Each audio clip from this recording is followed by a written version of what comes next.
So tayo po'y nasa part 2 ng ating pinag-uusapan about being set apart, being anointed. So ang ating pong topic, the anointing. Meaning, ikaw ay set apart. Sino po yung handa ng makinig? Pumalakpak sa Lord ang handang makinig. Thank you, Lord. Okay, walang distraction. Medyo may ingay pa yata sa likod. Yung pong ating mga hindi nakarinig kanina, pasok po kayo. Welcome po kayo dito sa unahan. Mga hindi nakarinig, ayan. Punong-puno po tayo kanina, kaya kailangan na po itong simulan. Narito ba ang ating mga architect? Yan. Kailangan na po ito ay, sila po yung nag-uusap. Okay. Basahin po natin 1 John 2:20. You have an anointing from the Holy One. You have been set apart. Ikaw ay inihiwalay. Ikaw ay ibinukod. Masaya ka ba na ikaw ay ibinukod? Nasaan ang mga set apart? Anointed. Ayan. Set apart, especially gifted and prepared by the Holy Spirit. Inihahanda ka ni Holy Spirit. And all of you know the truth because He teaches us, illuminates our minds, and guards us from error. 1 John 2:20, ngunit ipinagkaloob sa inyo ang banal na Espiritu, kaya alam niyong lahat ang katotohanan. Si Holy Spirit, mula nang tanggapin mo si Jesus, nanahan na siya. Sino sa ating kalagitnaan ang nagsasabing tumanggap ka na kay Lord, born again ka na? Nasaan ang kamay ng mga born again? Tingnan mo ang katabi mo kung nakatas ang kamay. Born again. Ang born again ay pinananahanan ni Holy Spirit. Sino ngayon ang born again na may Holy Spirit? Oh, dahil ikaw ay masaya, ipalakpak mo yung kamay sa Panginoon. Ikaw ay born again, tinanggap mo si Christ, nasa iyo si Holy Spirit. Anong sabi rito? Basa po natin, 1 John 2:20. Ngunit, ipinagkaloob sa inyo ang banal na Espiritu, kaya alam niyong lahat ang katotohanan. Masaya tayo na asasin si Holy Spirit. May kasama kang Diyos saan ka man pumunta. Masaya po ba tayo? Hindi siya nang iiwan. Ang nanahanan sa iyo na Diyos ay makapangyarihan. Kaya ikaw ay may kapangyarihang taglay mula kay Lord. Ay, ang saya natin. Sabi ko po, may kapangyarihan tayong taglay. Ay, grabe ang saya natin. Kaya pag nag-pray over ka, what do you think? Kikilos ba si Lord na nasa iyo? Ikaw ba ang magaling? Yeah, buti na lang walang nag-amen. Si Holy Spirit na nasa iyo ang kikilos habang ikaw ay nagpe-pray. Sino man ang ipagpe-pray mo, posibleng gumaling dahil ni, sagot tayo, dahil ni Holy Spirit. Si Holy Spirit is the Lord. Holy Spirit is the Spirit of God. Holy Spirit is the Spirit of Christ. More than 2 months ko na po itong itinuturo sa inyo. I believe alam na natin. Amen? 1 John 2:27, as for you, the anointing which you receive from Him abides in you. Basa po, 1 John 2:27. Mga lalaki, basahin po natin, mga lalaki. Laksan po natin. Sabayan na natin babae, mahina. Tayo po, sabay-sabay. As for you, the anointing which you receive from Him abides in you. Sino ang nasa inyo? Si Holy Spirit. Sino si Holy Spirit? Spirit of Jesus. Sino si Jesus? Anointed. Dahil si Jesus, na anointed one, ay nasa iyo ang kanyang espiritu, ikaw ay inanoint niya. Palapakan naman natin si Lord. Christ literally means anointed one. So we discover the same thing is true with believers. They are born of the Spirit and anointed with the Spirit. Sabi ng Bible, ang ipinanganak sa laman ay laman. Ikaw at ako, ipinanganak sa laman ng magulang natin. Pero tayo may pangalawang kapanganakan. Ipinanganak tayo sa Espiritu at tayo ay may anointing from the Holy Spirit. Kailangan lahat ng tao, makinig po kayo. Mahalaga po ang sasabihin ko. Makinig po. Kailangan po lahat ay ipanganak ng 2 beses. Para isang beses lang mamamatay. Ang isang beses na kamatayan, yun lang pagpanaw, pag-iwan sa katawan. Pag ikaw ay 2 beses ipinanganak. Ano yung 2 beses? Ipinanganak ka ng nanay mo,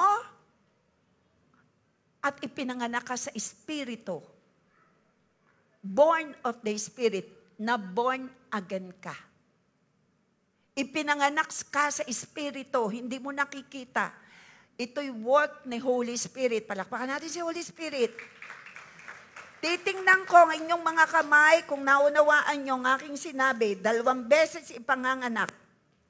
Unang kapanganakan, ipinanganakan ng iyong ina. Padalawang kapanganakan na born again ka nung tanggapin mo si Christ.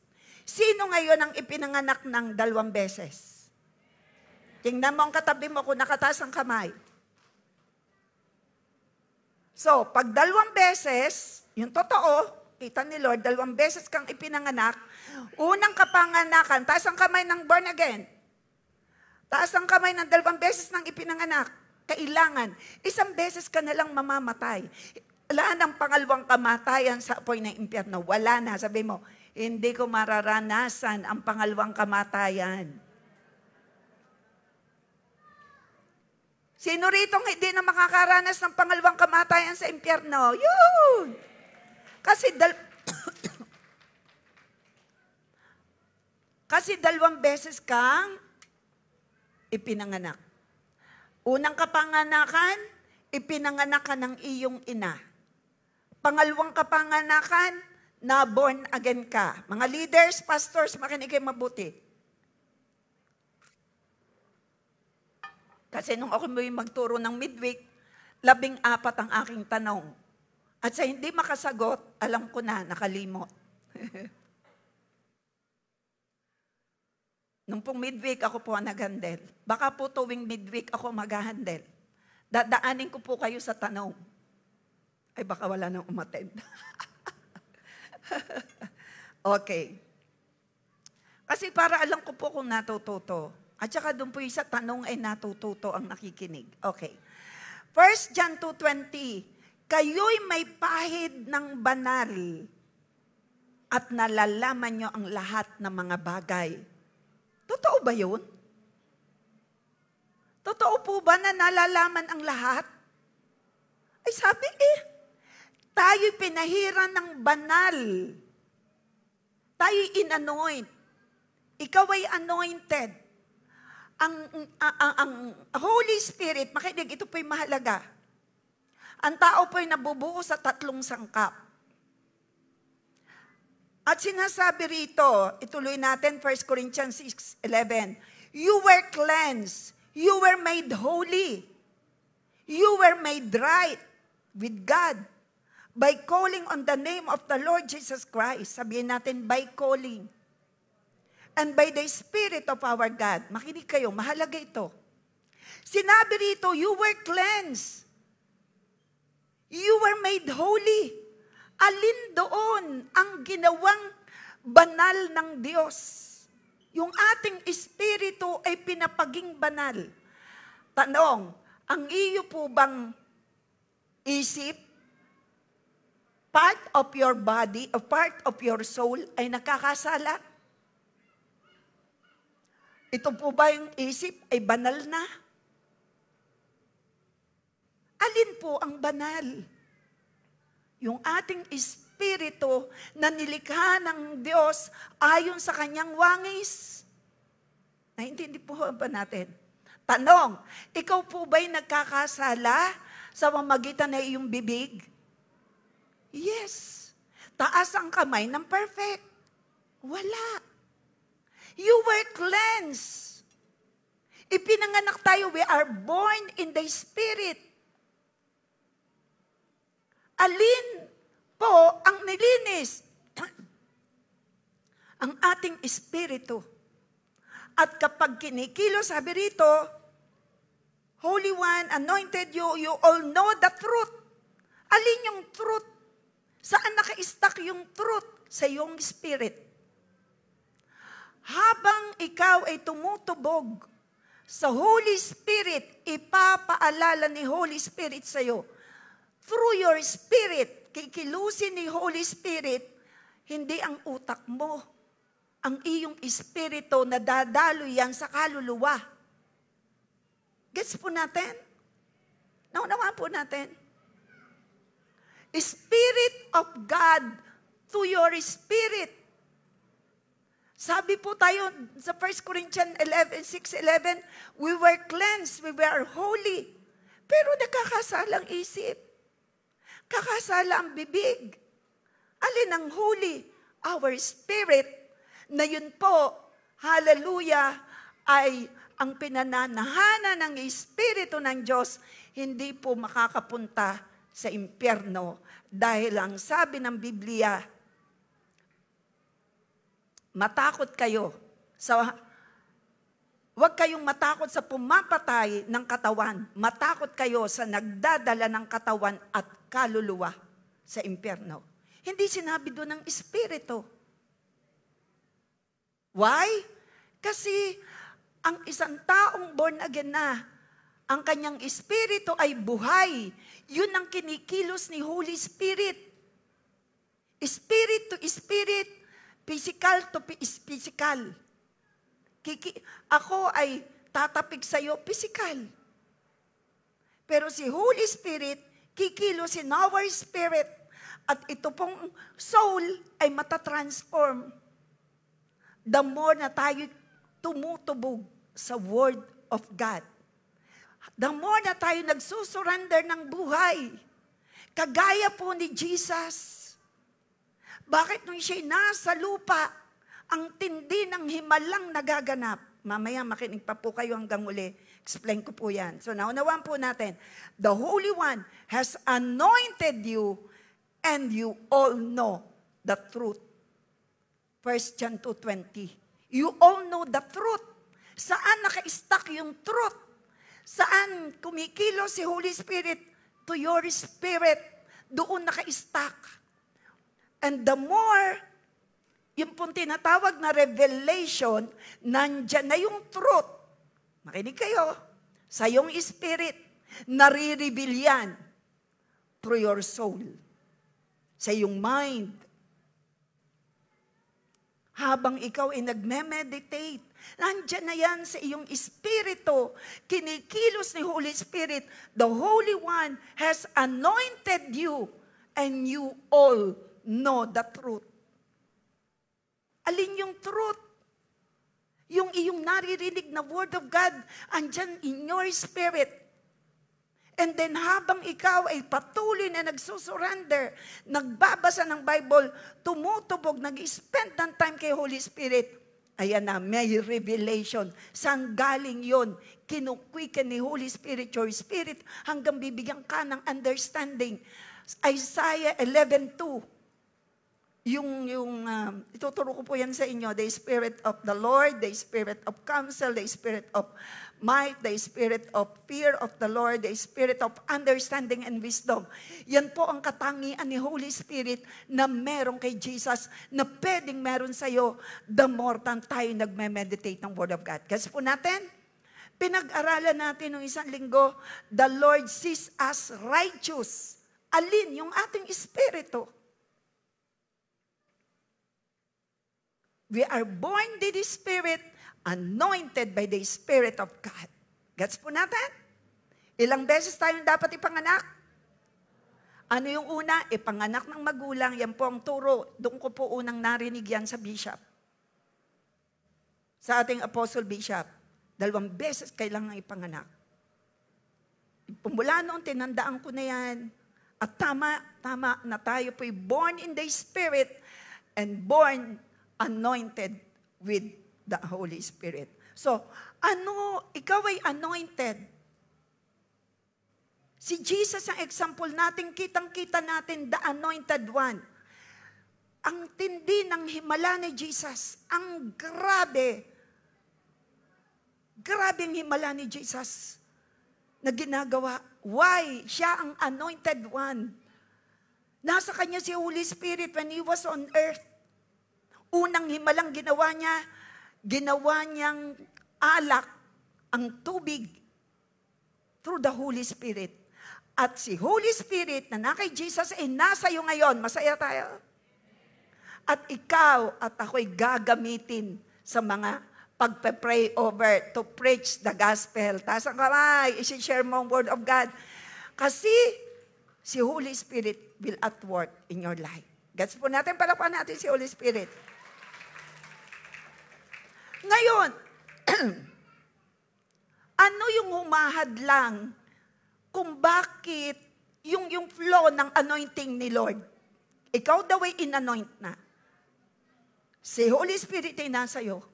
Ang anointing nang gagaling kay Holy Spirit, the Spirit of Christ. What hinders? Basahin po natin. What hinders the flow of anointing? May humahadlang na ito sa buhay ni Jesus ay walang kahit isa man sa aking sasabihin sa inyong humahadlang sa anointing. Kay Jesus, hindi yan naranasan ni Jesus. Kaya, ang tindi ng kanyang himalang nagaganap. Sobra. Anong humahadlang sa anointing when you worship, leading worship, being back up, being musician, ako bilang preacher, ikaw bilang Bible teacher, life group leader, bilang nanay, tatay, ano yung umahadlang sa anointing para hindi ka maging effective? Number 1, doubt and being proud or intellectual pride. Ang isang taong full of pride, mali na ayaw pang umamin. Nagkasala na, ayaw pang magsisi. Prideful. Hadlang yan sa anointing. Lahat tayo gusto ni Lord makita. Effective ka. Hadlang yan sa anointing na makapagpatawad. Kailangan mo yung anointing to forgive. Bakit minsan ang tagal magpatawad? Full of pride. Si sarili ang kalaban. Number 2, fear of the supernatural. Ang ibang church, hindi makapag-pray over for the sick or hindi nagdi-deliverance. They have fear of supernatural. Biyaya ang ating Apostle Bishop, sinisita ng maraming churches, nagpatuloy at ngayon yung mga churches ng Body of Christ, nagpapaturo sa Kanya sa umagitan ng Holy Spirit at na-ignite ang fire ng deliverance. Palakpakan natin si Lord. Wala siyang takot. At tayo ngayon, nagpe-pray over, nagdi-deliverance. We have no fear. We welcome the supernatural power of the living God. We welcome the supernatural move of the Holy Spirit. We welcome the supernatural things. Bina-welcome natin. Amen? Ay, kahina. Sabihin natin, Holy Spirit, you are welcome daily. 24 hours in my life. Kahit ako'y natutulog, welcome kayo, Holy Spirit. Welcome ang supernatural. Ay, kayo nagsasabi. Ginaguide ko po kayo. Okay, sabihin natin, Holy Spirit, kayo po ay welcome to move upon my life. Kahit ako'y tulog, sa pagsasalita, sa pag-iisip, sa paggawa, welcome po kayo to move, to empower me. And Lord, walang hadlang na pride sa buhay ko. Ako'y mapagpakumbaba. Pumalakpak sa Lord ang mapagpakumbaba. Ang mapagpakumbaba ay madaling magsisi at magpatawad. Madaling umamin pag mali at hindi nanunuwag. Siya ay tupa. Number 2, fear of supernatural. Ayaw i-welcome ng ibang church ang deliverance. For the glory of God, salamat sa Lord. Binelcome natin ang supernatural move of the Holy Spirit. In the last days, greater ang gagawin at ito na nga nagaganap. Maraming naliligtas. Palakpakan natin si Lord. Number 3, religious tradition. Hadlang yan sa anointing. Yan pong mga tradisyon. Salamat sa Lord. Hindi ka na naniniwala sa iba't ibang pamahiin ng tao. Amen?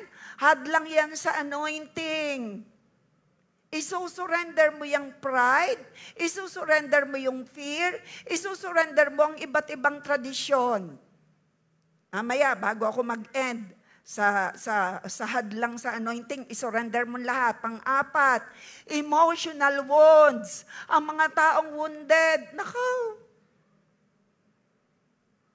Kailangan ng sabihin kay Lord, healer kita, pagalingin mo ako. Sino ang healer mo?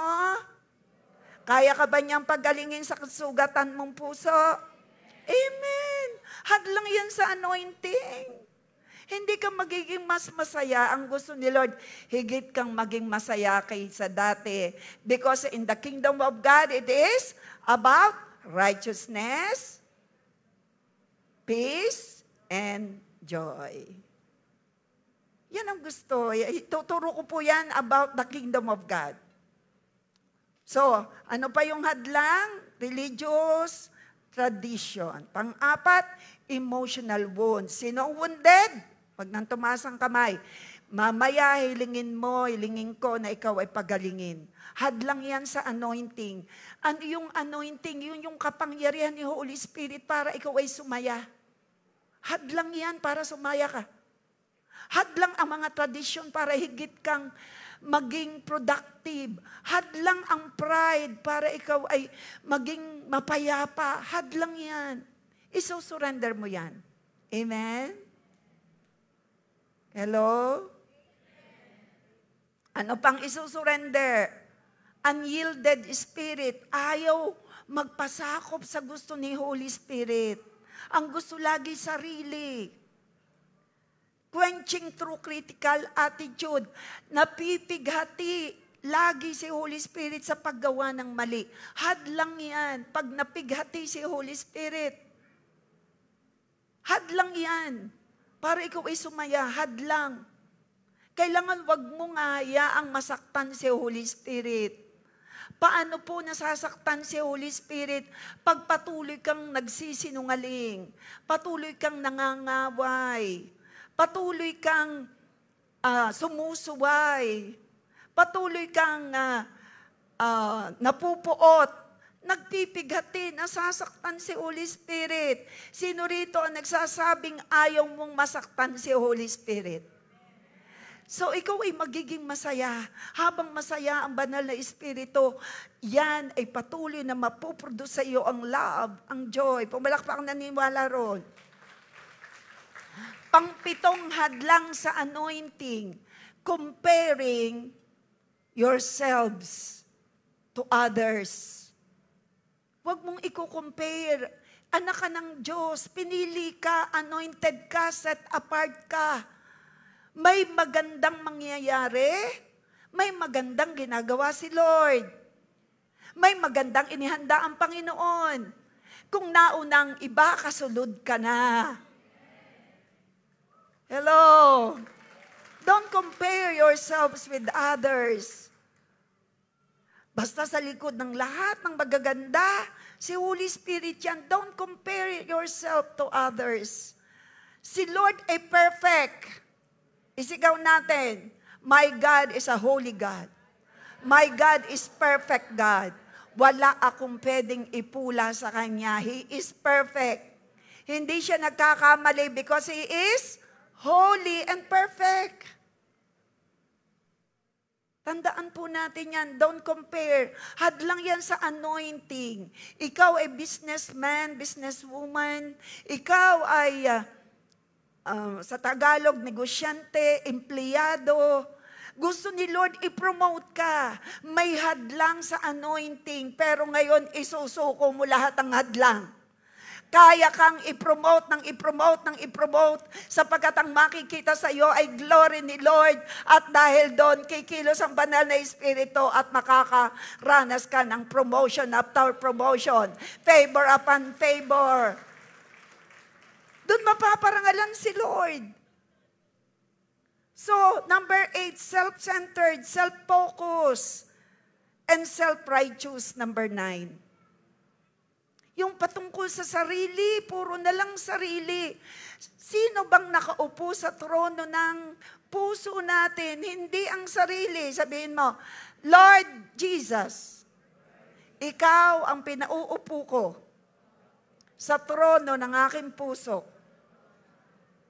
Binabakante ko ito ng aking sarili at ng anumang nagahari-arian sa buhay ko. Sabihin mo, binabakante ito para makaupo ka, Lord Jesus, sa trono ng aking buhay. Palakpakan natin si Jesus. Bakantihin mo yan. Baka ang nakaupo na dyan ay sarili mo na, puro ikaw na lang ang magaling. Ikaw ay nasaktan. Ay paano naman ako? Ako ang naghirap. Ako ang nagsakripisyo, tapos sila pa ang magaling.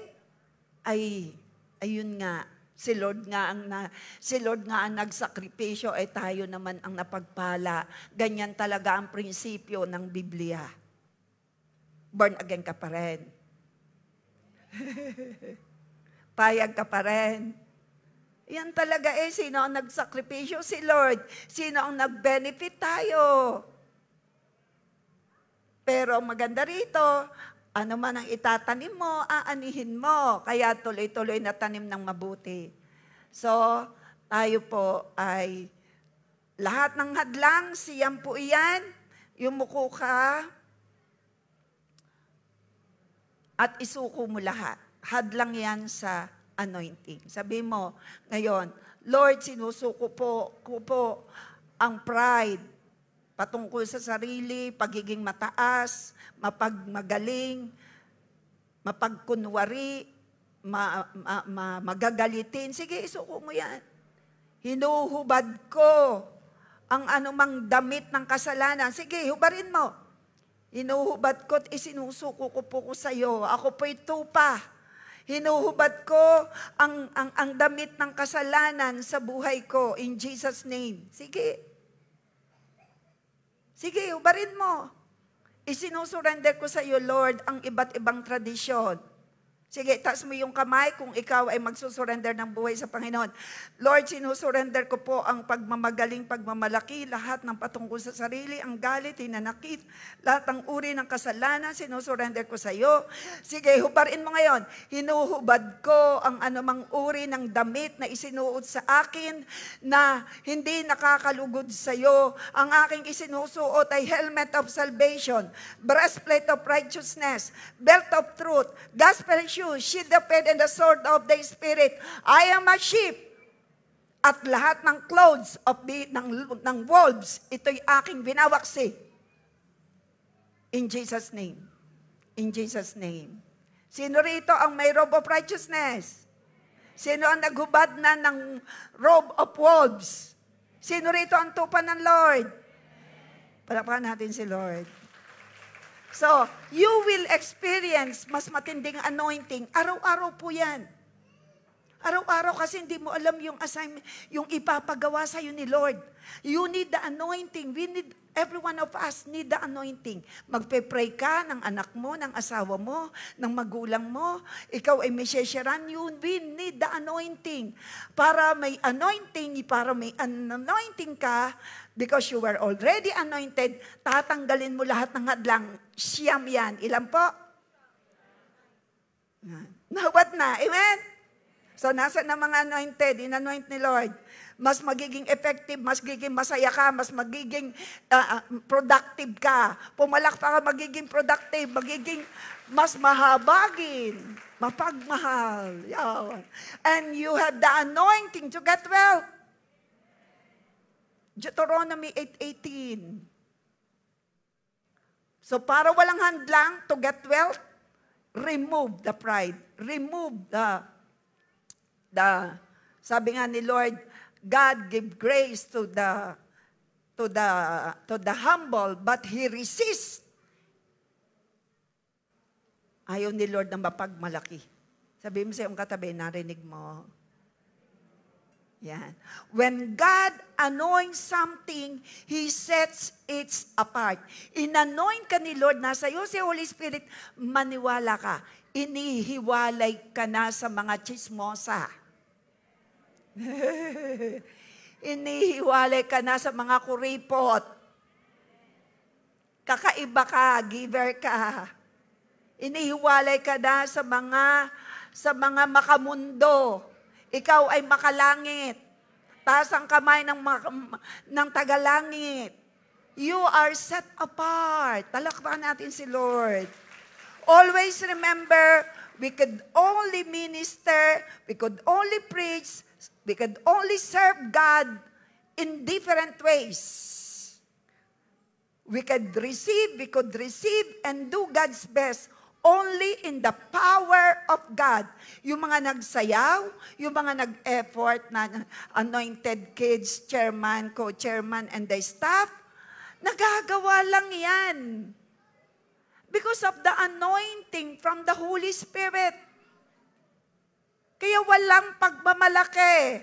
Sabi mo sa iyong katabi, narinig mo ga? Taas ang kamay na sa buhay mo ay tinanggal mo na ang pagmamagaling. Amen. Palakpakan natin si Lord. Si Lord ang magaling. Lagi sasabihin mo pag may nagawa ka, may nakapansin sa'yo, ang galing mo ga. Naku, kumilo si Holy Spirit. Inanoint ako. Siya yon, si Lord. Sino si Holy Spirit? The Lord. Sino si Lord? Sino si Holy Spirit? The Spirit of Christ. So, we need to repent for being self-centered. We need to repent. Ito muna po. Matthew 4:17 muna tayo. Matthew 4:17. Ito, ang ganda po nito. From that time, Jesus began. Nagkaroon po ng silence for 100 years. Silence from Book of Malachi going to Matthew. 400 years. Pagdating ng Book of Matthew, dito, Jesus began to preach. Tingnan nyo, ang ganda. Ano ang simulang preaching ni Jesus? Basa. Basa po. Yung simulang preach. Repent! For the kingdom of heaven is at hand. Yan ang simulang preaching ni Jesus. Repent. Yan po, ibibigay ko sa inyong series din yan, The Kingdom of God. Kasama po yan. Inilagay ko lang muna yan. Repent for being self-centered. Repent for being self-righteous. Repent for being self-focused. Ikaw ay yumuko at itakwil mo ang lahat ng asal na ang laging sentro ay sarili. Repent, sabi ni Lord. Mas malapit ngayon dumating si Lord. Repent. Close your eyes. repent. Ang focus mo'y laging sarili? Paano ka? Sarili? Your self-desire? Isurrender mo yan sa Panginoon. You will be more anointed. Holy Spirit is powerful, nasa iyo. Kaya lang may naghihinder. Mawawala. Sino rito ang gustong mawala totally yung mahad lang sa anointing? Repent, for the kingdom of God is at hand. Itong unang preaching ni Jesus. So lahat na nag-repent, pumalakpak sa Lord. Repentance is feeling sorry for our wrongdoings and turning back to God. Yan ang ibig sabihin. Ang pagsisisi ay pag-amin. Ulitin ko po. Ang kahulugan ng pagsisisi ay aaminin mong nagkamali ka at tatalikuran mo. It is not just saying sorry. Aamin ka, nagkulang ka, nagkamali ka ng salita. Iingatan po nating humusga. Kasi po, ang tunay na great judge ay ang ating Diyos. Kaya hindi tayo pinahintulutang humusga sa iyong kapwa. Mag-ingat po tayo. I remember si late Rick Joyner, the Lord allow him in heaven.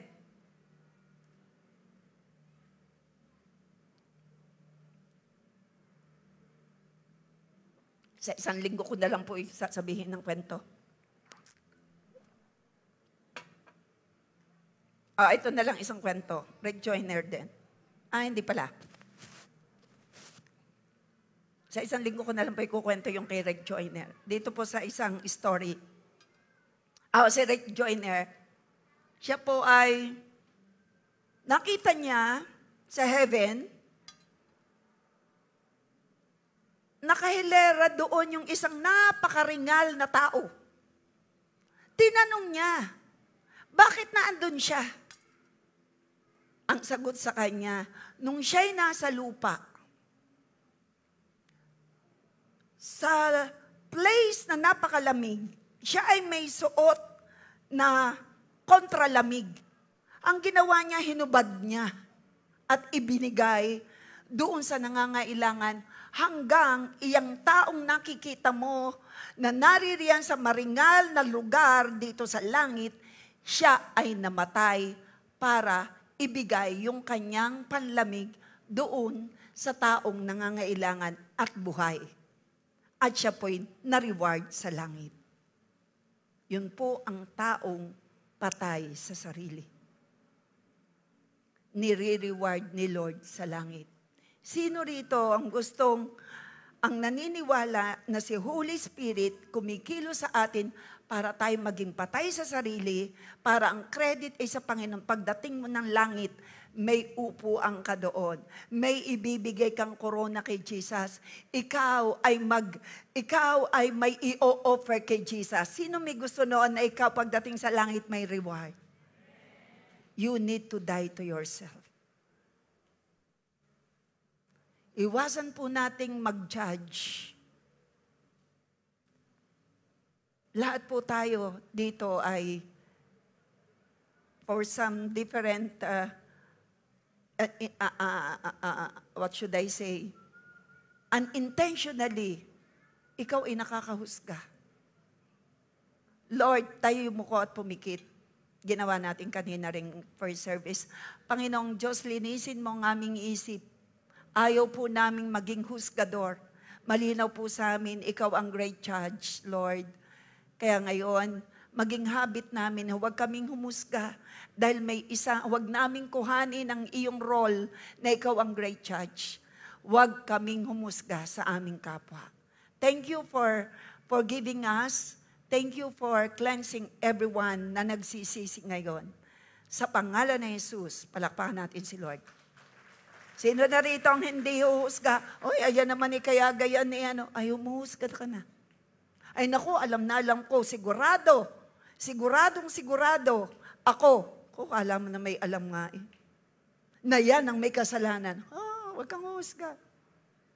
Dahil mana, hindi ako nagkakamali pa, laging tama ang hula ko. Nakabaw. Hula nga. Ingatan po natin. Repentance is fear. Okay, dito po, meron po akong babasahin sa Biblia, Tagalog at English. Kung papaano nung unang panahon sa Old Testament, ipinakita ng ating babasahin ang kahalagahan ng holy anointing oil. In the book of Exodus, basahin po natin. Ang Old Testament, ito po ay shadow of what is to come. Itong ating babasahin, ito po ay shadow, pero sa ngayon po ay explain ko sa inyo sa panahon natin ano naman ito.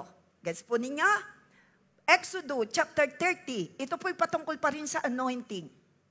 Kasi ang ating topic, anointing, set apart.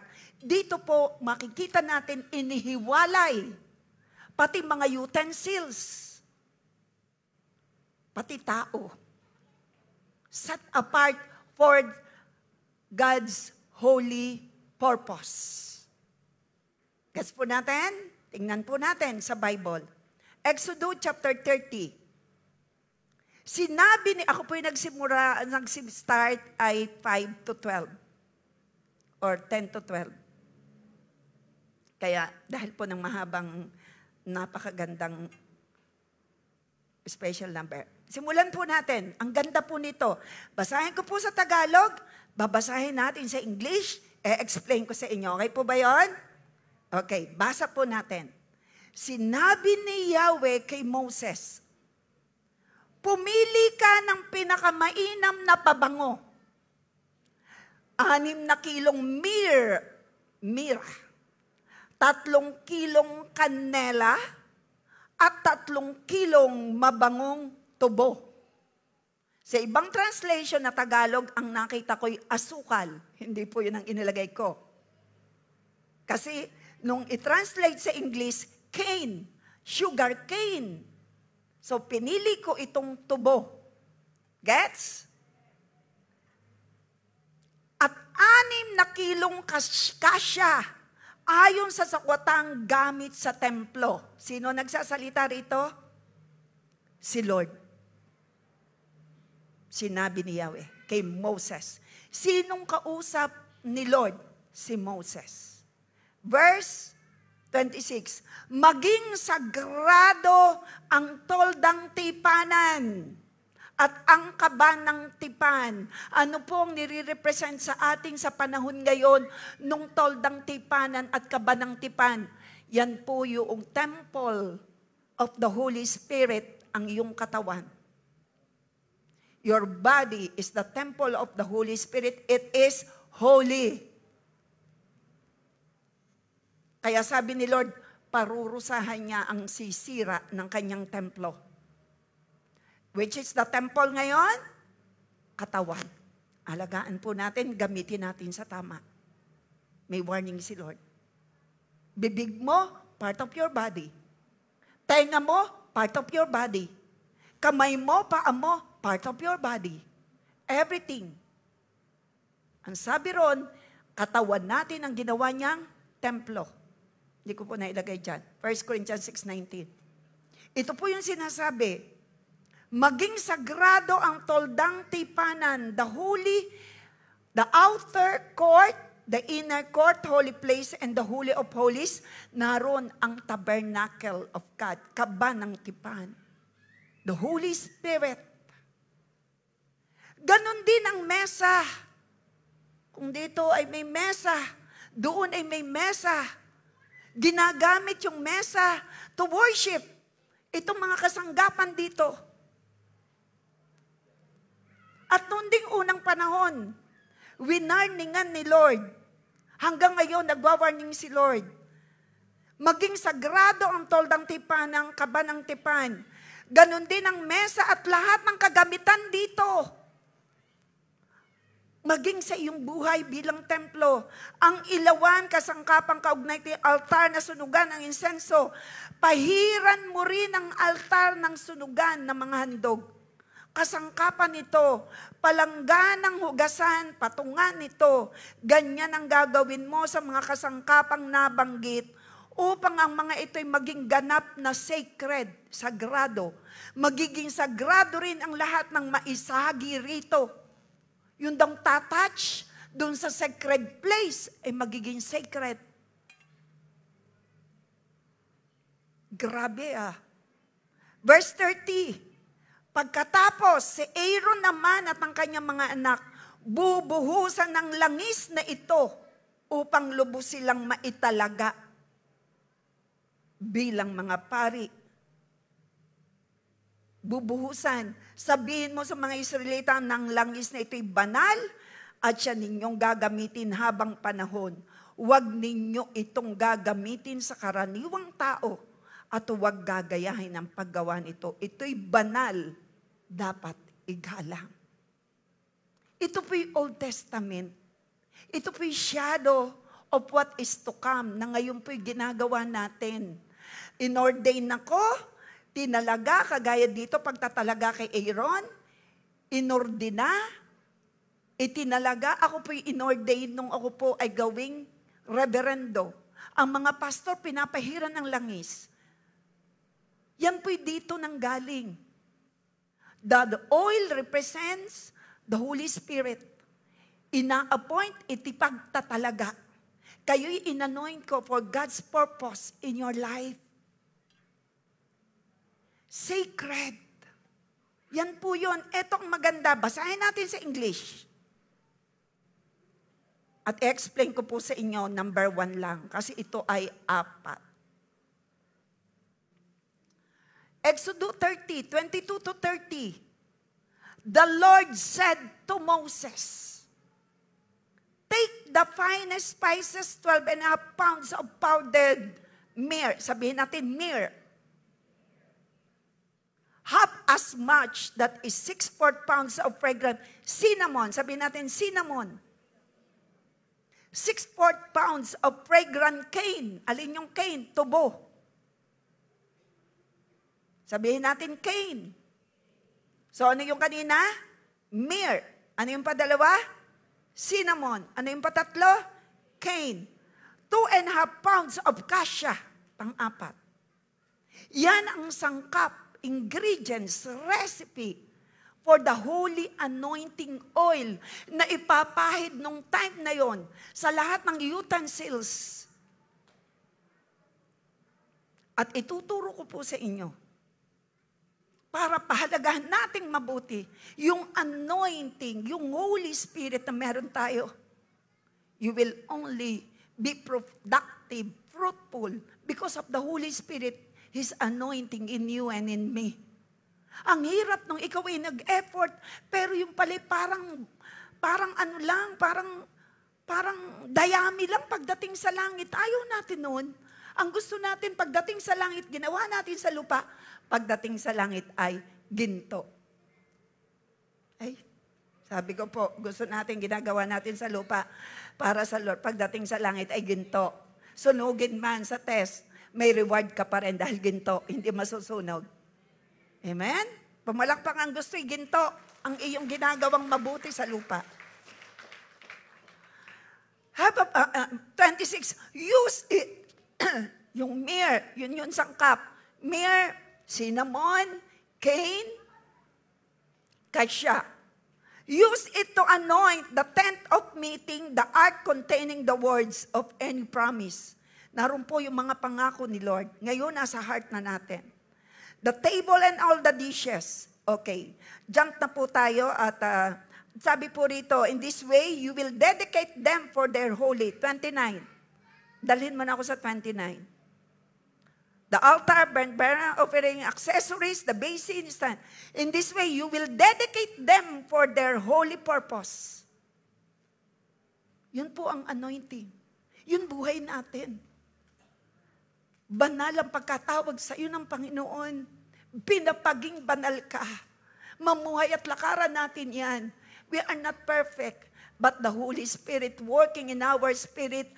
At as He work in our spirit, yan po'y natatransmit sa ating soul at tayo'y nababago from glory to glory. Sino rito mula ng mga born again? Pabago ng pabago. Pabait ng pabait.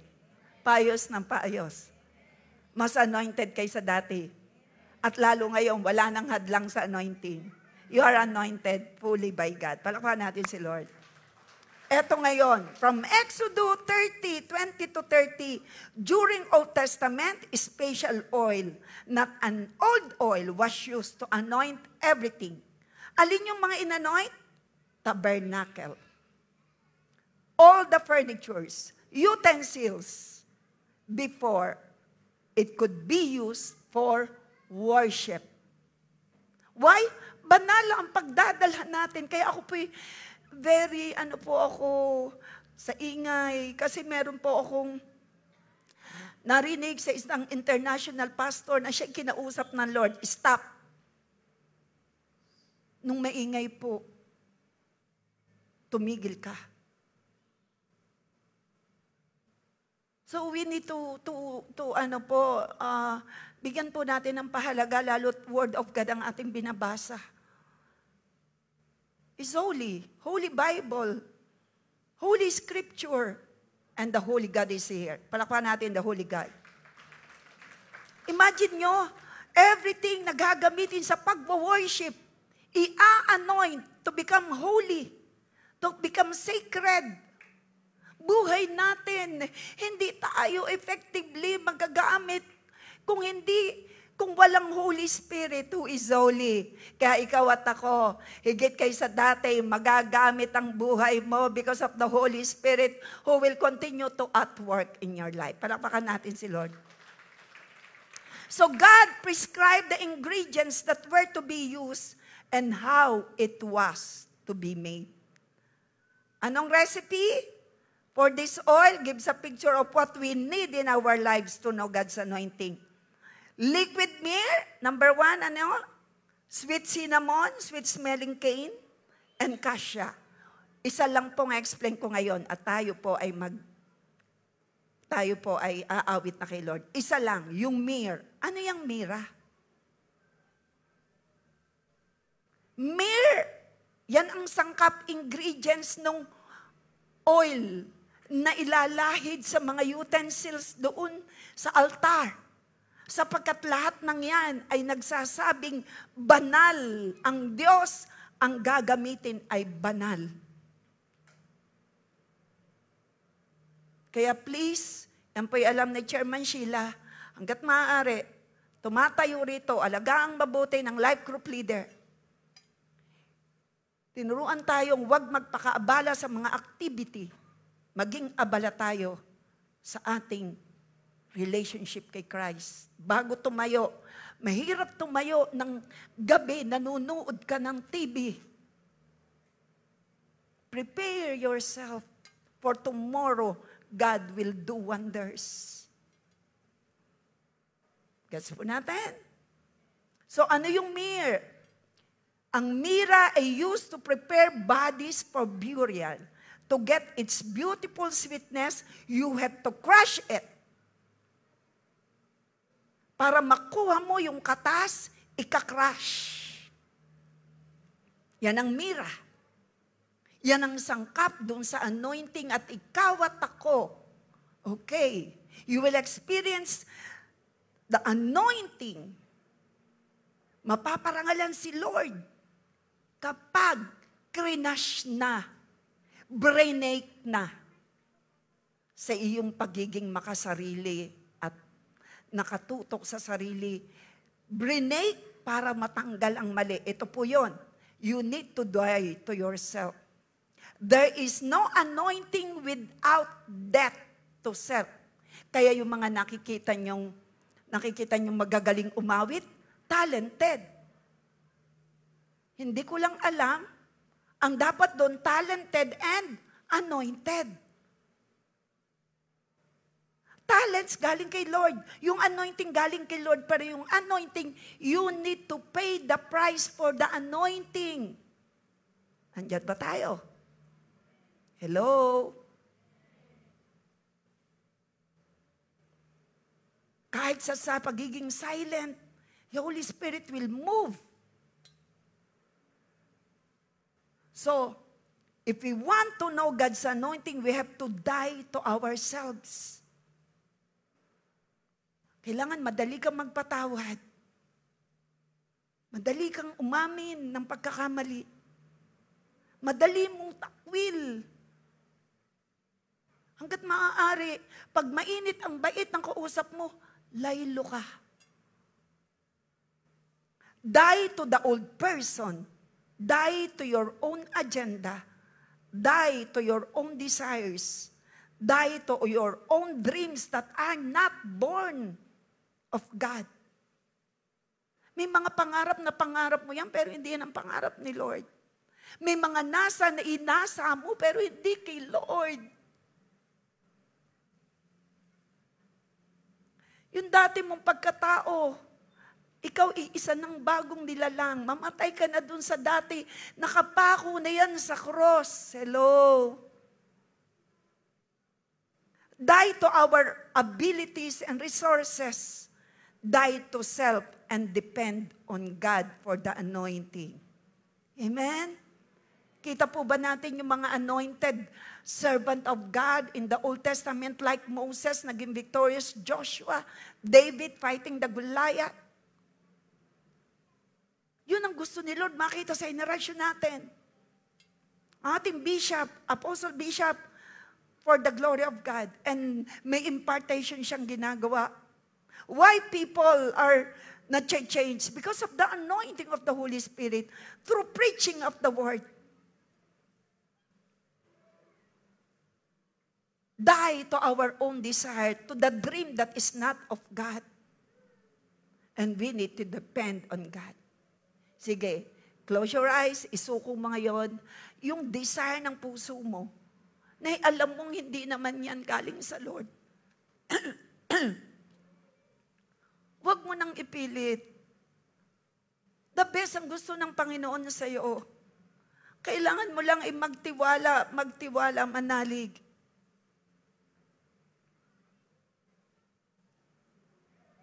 Depend on God.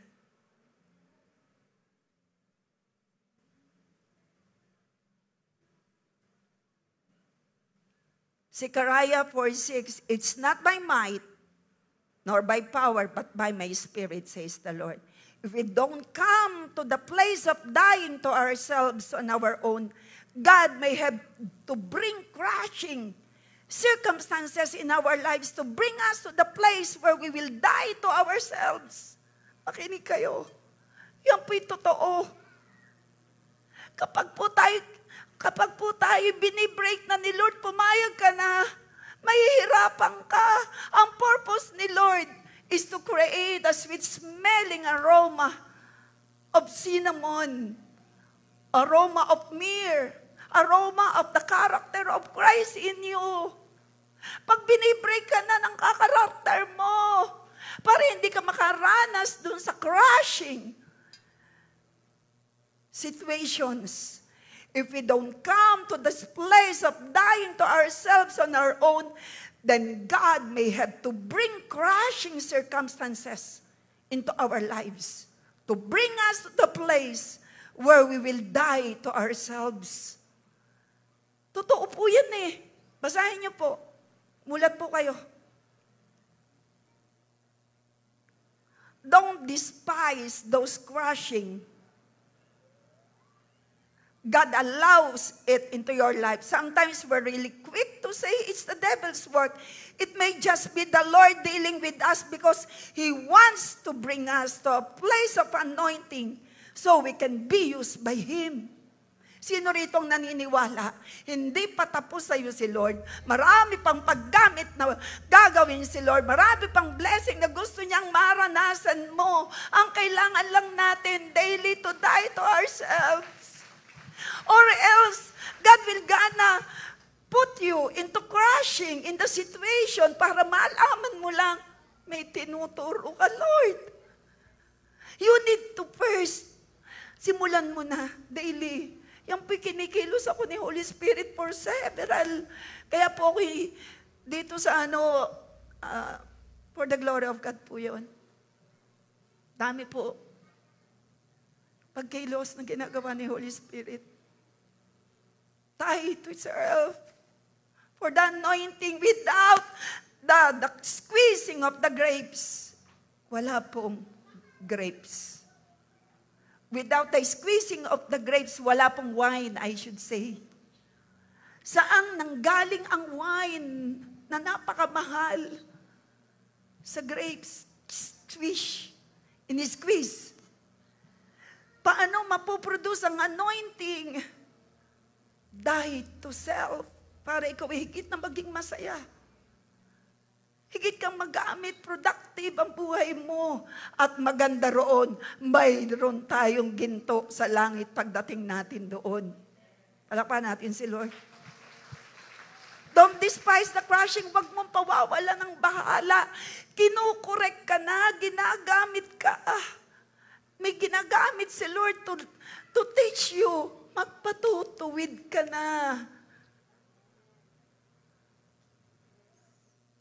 Matthew 26:6-13, the woman brought an alabaster box of precious, expensive to si Mary. Nagdala siya ng expensive box with perfume. Pero yung box na yan hanggang hindi na-break, walang aalingasaw na perfume. Kailangang ba-break sa buhay mo, kailangang magkaroon ng breaking.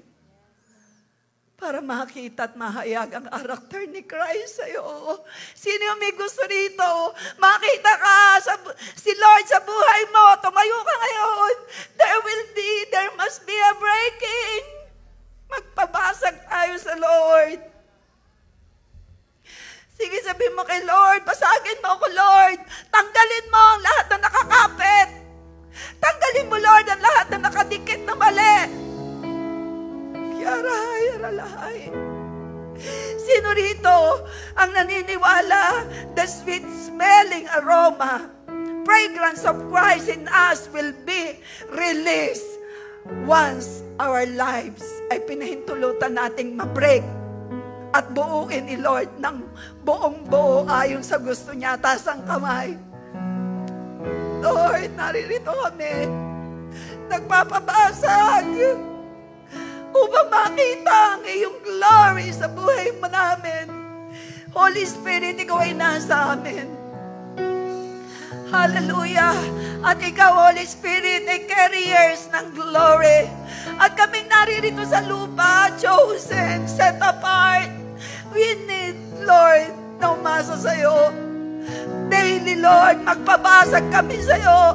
Naririto, nakataas ang kamay ng bawat isa. Basagin mo kami, tubugin mo kami ayon sa gusto mo, Lord. In Jesus' name.